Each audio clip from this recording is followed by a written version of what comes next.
selv, klokken den var 4:15. Jeg kunne ikke finde hjem, så jeg snublede over trappetrin. Endnu et stejl trappetrin, drømmer mig hen til der, hvor der 5-star suite med pool i.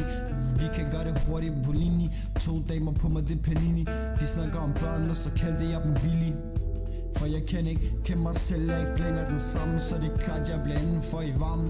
Holder mine trupper til det rubeknæk. Var ikke særlig gammel dengang jeg lavede mit første knæk. Lærer kiggede på mig og sagde, hvor ender den knæk? Men jeg vidste en ting. En dag vil de kigge på mig og se hvad det blev til.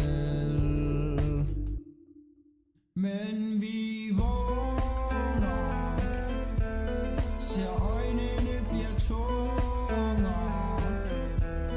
Den byrde som vi bærer, den rummer mere end vi nogensinde troede vi kunne klare.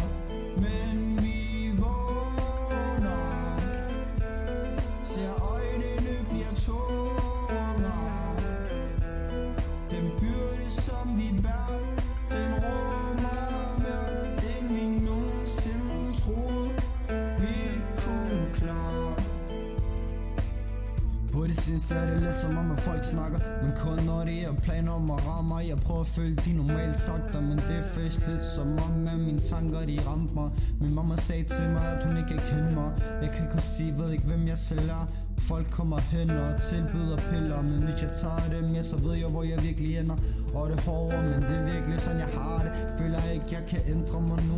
Dage går som uger, og timerne de smutter. Selv på baby ved godt at hun har mig, men det er svært at se. Det hele mit liv har været kaos, og det tager med tænkende. Og det er derfor at jeg vælter.